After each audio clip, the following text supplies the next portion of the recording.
Hello friends, this is Rahi and welcome to our channel BEd वाले। I hope आप लोग अच्छे होंगे, खैरियत से होंगे। क्योंकि मैं देख रही हूँ बहुत ज़्यादा तेज़ी से आई फ्लू फैल रहा है। जैसे कि मेरी आंख में भी इन्फेक्शन बहुत बुरी तरीके से हो गया और मेरा बिल्कुल भी मन नहीं था ये वीडियो बनाने का।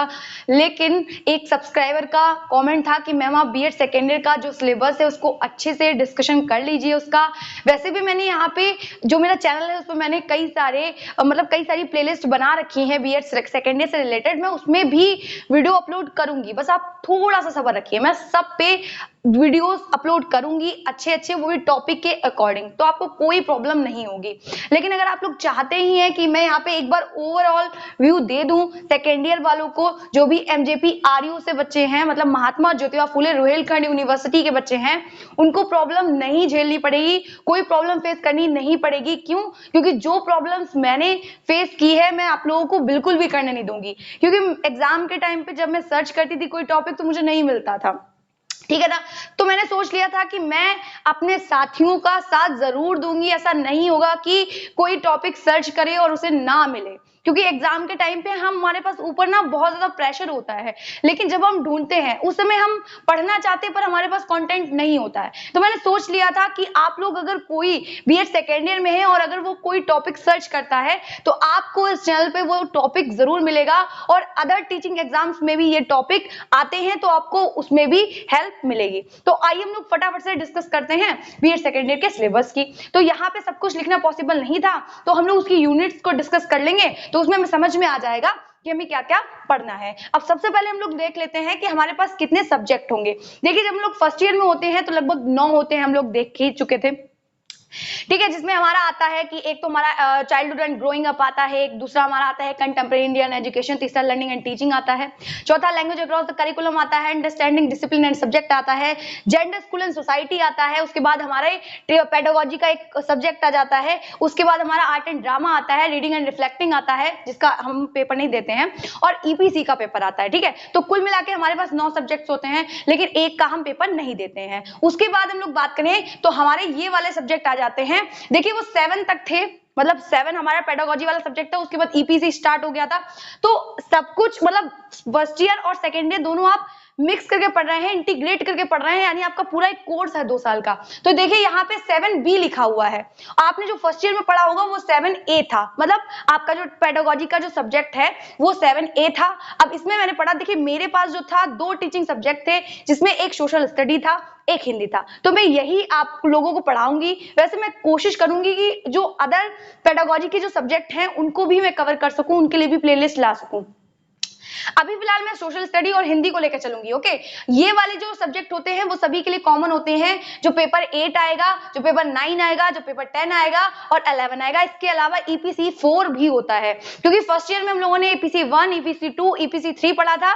यहाँ पे हम ईपीसी 4 पढ़ेंगे, यानी अंडरस्टैंडिंग द सेल्फ, यानी हम पीएचडी करते हैं या कुछ भी होता है, ये प्रैक्टिकल होता है इसका। अंडरस्टैंडिंग द सेल्फ का मतलब मतलब खुद को जानना, ठीक है, कह सकते हैं स्वयं की समझ, कह सकते हैं हिंदी में उसको, ठीक है। तो यहाँ पे हम जानते हैं नॉलेज एंड करिकुलम, यानी ज्ञान एवं पाठ्यक्रम कह सकते हैं।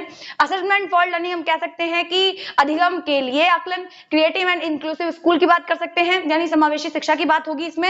इन्वायरमेंट एजुकेशन की बात करें तो पर्यावरणीय शिक्षा की। अब इसकी मैंने कुछ यूनिट्स लिख रखी हैं तो उनको हम लोग डिस्कस कर लेते हैं। देखिए, ये जो टीचिंग ऑफ सोशल स्टडी है, आपका जो भी टीचिंग सब्जेक्ट होगा वो 40-40 नंबर के होते हैं, यानी आपको सेकेंड ईयर में 6 पेपर देने हैं कुल मिला के।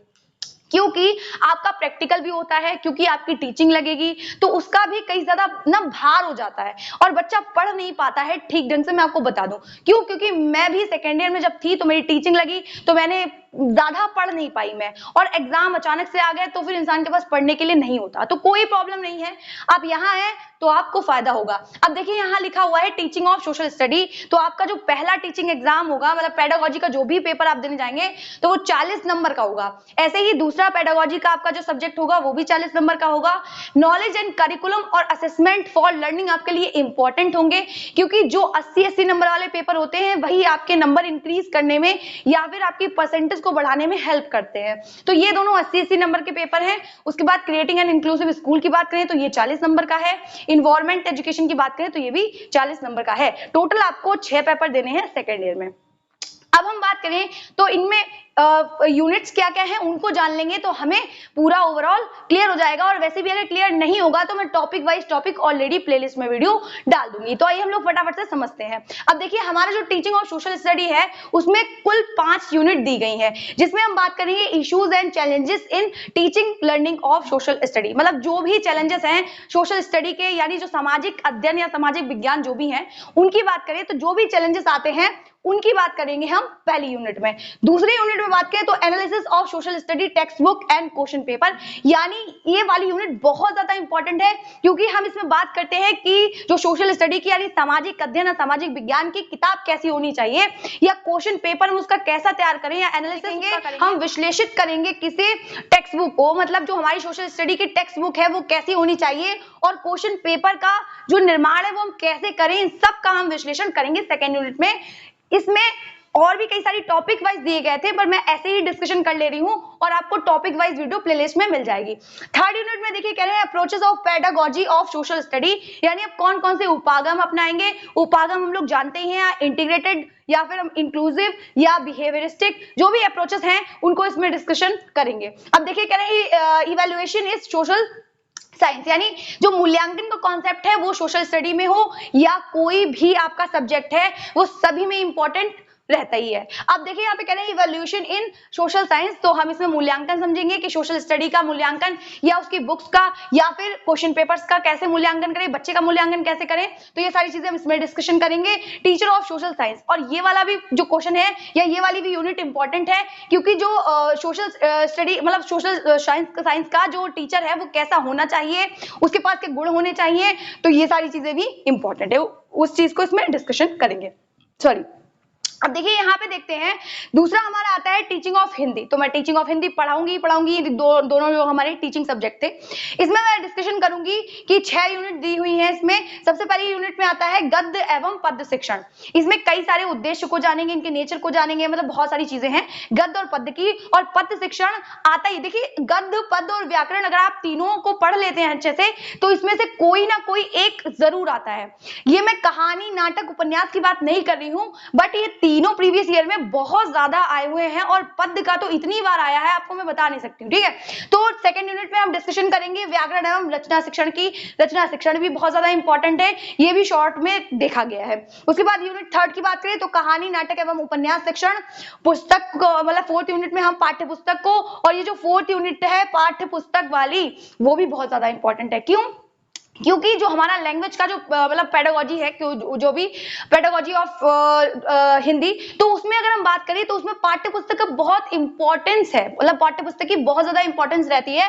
क्यों रहती है? क्योंकि बच्चे को हम क्लासरूम में जाके किसी भी सब्जेक्ट में जो है वो पाठ्य पुस्तक की आप जरूरत नहीं होती है, हम कह सकते हैं यूज नहीं कर सकते हैं। लेकिन लैंग्वेज एक ऐसी चीज है, या चाहे आप इंग्लिश लैंग्वेज पढ़ा रहे हो चाहे आप हिंदी लैंग्वेज पढ़ा रहे हो, तो आप उसमें पाठ्य पुस्तक का यूज करते हैं। तो पाठ्य पुस्तक कैसी होनी चाहिए, तो ये सारी चीजें हम इसमें डिस्कशन करेंगे, एनालिसिस इसका भी करेंगे। अब देखिए फिफ्थ यूनिट में बात करें तो पाठ्य योजना एवं शिक्षण सहायक सामग्री।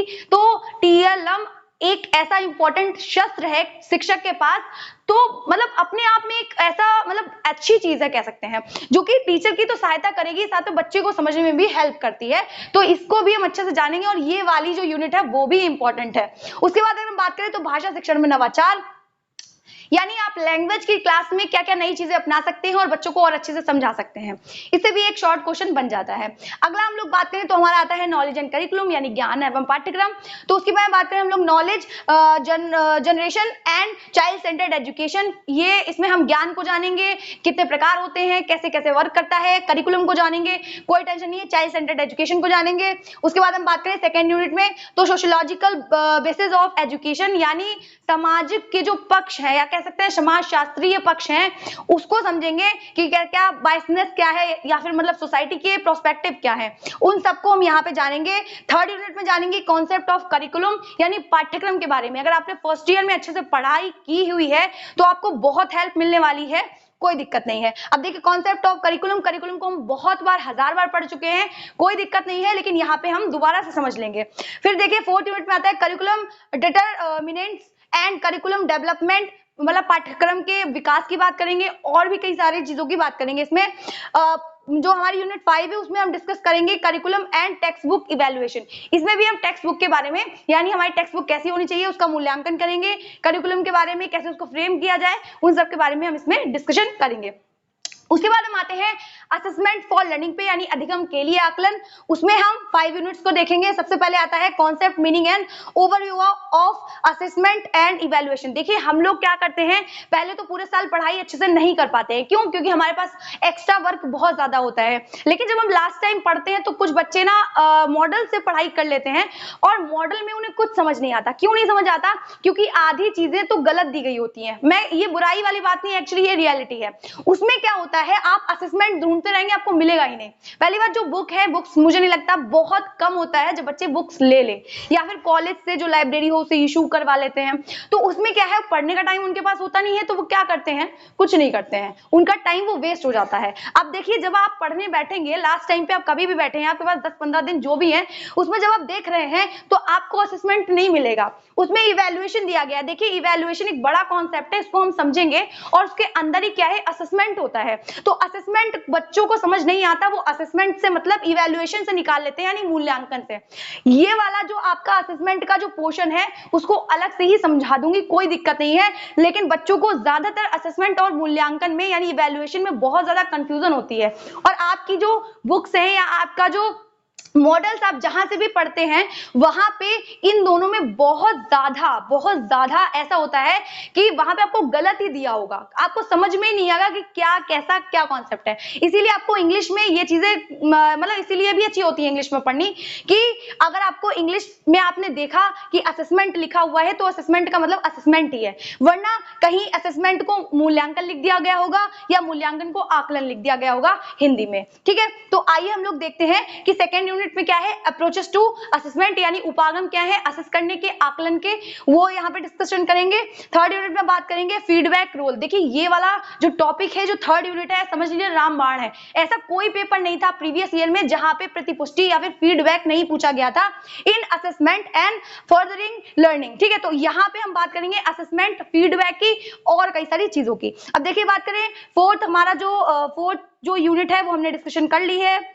नहीं, फोर्थ में आते हैं हमारी असेसमेंट टूल्स, यानी आकलन के जो हमारे टूल्स है उनके बारे में, यंत्र कह सकते हैं, उनकी बात करें और उसके विकास को भी मापें। खाली जो है पेपरों में जो उसके नंबर आए उसको ही ना मापें, मतलब वो कितना मेंटली बढ़ गया है, विकसित हो गया है, उसको भी हम जान पाए। ठीक है, खाली पेपर पेंसिल पे ही ना रह पाए। अगला जो उसके होलिस्टिक डेवलपमेंट मतलब कैसे हो पाए, उस चीज पे भी हम लोग ऐसे जो यंत्र हैं उनका डिस्कशन करेंगे। अब देखिए यहाँ पे आते हैं जो यूनिट 5 है उसमें एग्जामिनेशन सिस्टम कैसा होना चाहिए, वो वाले जो प्रोस्पेक्टिव हैं उन सभी को इसमें जानेंगे। अब देखिए हमारा आता है कि क्रिएटिंग एन इंक्लूसिव स्कूल, ये क्या है, समावेशी शिक्षा है। तो इसमें पहली यूनिट आती है inclusive education concept and nature, यानी हम बात करेंगे समावेशी शिक्षा की, उसके कॉन्सेप्ट की, उसके नेचर की, कॉम्पिटेंसीज की बात करेंगे, inclusive education and it's practice. इसमें हम मतलब कुल मिला के बात समझिए, इसमें हम समावेशी शिक्षा की बात करेंगे जिसमें अधिगम बाधित बच्चा होता है या अधिगम असमर्थी बच्चा होता है, कुल मिला के सामान्य बच्चों के साथ में उन्हें कैसे ऐड किया जा सकता है, जो अंधे हैं, गूंगे हैं, लंगड़े हैं या मानसिक रूप से कम समझ पाते हैं, उन सबका कॉन्सेप्ट हम इनके अंदर पढ़ेंगे। और बहुत ज्यादा इजी है, मैं बता रही हूँ, ये दो पेपर आपके लिए इतने ज्यादा इजी है, जब मैं पढ़ा दूंगी आपको हलवा लगने लगेगा। ठीक है, तो यहाँ देखिए कह रहे हैं टीचर रोल इन इंक्लूसिव जो स्कूल्स हैं उसमें टीचर का क्या रोल है, ये वाला भी एक इंपॉर्टेंट टॉपिक है जो कि हमारा 5th यूनिट में दिया गया है। मैं पढ़ा दूंगी, आपको आसानी से समझ आ जाएगा। अब देखिए यहाँ पे बात करें तो इन्वायरमेंट एजुकेशन की, तो इन्वायरमेंट एजुकेशन बहुत ज्यादा ईजी है, आपके आसपास जो भी दिख रहा है उसको आपको लिखना है। देखिए अगर आपको मतलब वहां पे ऐसे क्वेश्चन आ जाते हैं कि आपको वो क्वेश्चन नहीं आता, लेकिन तब भी जब आप उसको एक बार रीड करेंगे तो आपको वो चीज बना के भी लिखने आसान हो जाएगी, मतलब वहां पे आप उस चीज को अच्छे से एक्सप्लेन भी कर पाएंगे, क्योंकि इन्वायरमेंट यानी पर्यावरणीय शिक्षा का जो पेपर है हमारा 11 वो इजी है। ठीक है, अब देखिए यहाँ पे बात कर रहे हैं basics concept and nature of environment, पर्यावरण के जो प्रकृति है, जो कॉन्सेप्ट्स हैं उसको हम जानेंगे। नेचुरल रिसोर्सेज, प्राकृतिक जो संसाधन है, एंड एसोसिएटेड प्रॉब्लम मतलब उनसे रिलेटेड जो प्राकृतिक हमारे संसाधन है उनसे रिलेटेड जो भी समस्या है उनका डिस्कशन करेंगे। बायोडायवर्सिटी यानी जैव विविधता क्या है, और जैव विविधता का इतनी बार आया है कि मैं क्या बताऊं आपको। एंड इट्स कंजर्वेशन यानी संरक्षण कुल मिला के बायोडायवर्सिटी और पर्यावरण संरक्षण अपने आप में ये पूरी यूनिट बहुत ज्यादा इंपॉर्टेंट है, जो कि हमारी यूनिट 3 है। ठीक है, उसके बाद बात करें इन्वायरमेंट इश्यूज, यानी जो पर्यावरण से संबंधित जो भी इशू आते हैं, जो भी प्रॉब्लम्स आती हैं, एंड इट्स प्रिवेंटिव, जो हमारे मेजर्स हैं इनको कैसे दूर किया जा सकता है या फिर इनको मापा जा सकता है, इन्वायरमेंट मैनेजमेंट, इन्वायरमेंट में कैसे उसको बैलेंस किया जा सकता है, उन सब चीजों को हम इसके अंतर्गत जानेंगे। कोई प्रॉब्लम नहीं है, आज की इस वीडियो में इतना ही रखते हैं। देखिए, इसको समझना जरूरी था, मैंने एक ओवरऑल व्यू दे दिया है। आपको 6 पेपर देने हैं, एक जो आपके 2 टीचिंग सब्जेक्ट हैं वो, और एक आपके जो 4 हैं, 4 आपके मेन पेपर हैं। जो भी बच्चे एमजेपी आरयू से हैं उनको टेंशन लेने की बिल्कुल भी जरूरत नहीं है। ये बीएड सेकेंड ईयर का पूरा सिलेबस है, आप देख लीजिए, एक बार ओवरव्यू कर लीजिए।